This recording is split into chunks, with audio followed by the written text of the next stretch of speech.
নমস্কাৰ সকলোকে মই এটা ভিডিঅ' লৈ আৰু এয়া হৈছে দেখিছেনে এয়া আমি গুৱাহাটী গৈ আছো গুৱাহাটী মানে সুৱালকুছি গৈ আছো আৰু পামগে আৰু অলপ বাকি আছে আৰু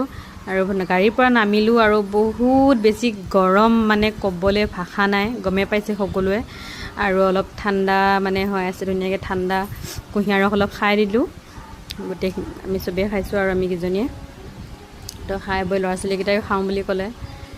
তো তাতে গাড়ীত উঠিব লাগে শুৱালকুছিলে তো গাড়ীত উঠিব গ'লে ৰখি থাকোঁতে খাই দিলোঁ আৰু বিশেষকৈ গৰম বন্ধ যিহেতু ঘৰতেনো কিমান থাকিম আৰু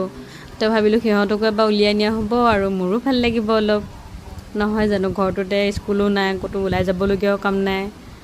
তো গ'লোঁ আৰু বাৰু 2-3 দিনমান থাকিলোঁ বাকী ভিডিঅ'বিলাক আপোনালোকক দি থাকিম বাৰু আছে মই চব ভিডিঅ' কৰি ৰাখিছোঁ আমি মাধৱ মন্দিৰ গৈছিলোঁ সেয়া ভিডিঅ' আছে মই দি আছোঁ বাৰু 2 দিনৰ ভিতৰতে এডিট কৰি পেলাই দিবলৈ সময় পোৱা নাছিলোঁ বিশেষকৈ মানে কি এফালৰ পৰা আহি পালে জানেই ঘৰখনত কিমান কাম বন ওলায় আৰু মাইকী মানুহ নহয় জানো ঘৰ চৰ চাফ চিকুণ কৰি মানে আজৰিয়ে হোৱাগৈ নাই ভালকৈ তো তথাপিতো বাৰু আপোনালোকলৈ ভিডিঅ'বিলাক থৈ দিছোঁ দিম দেখাম বুলি আৰু এয়া দেখিছেনে শুৱালকুছি পাই গৈছোঁহি এইখন গেটখন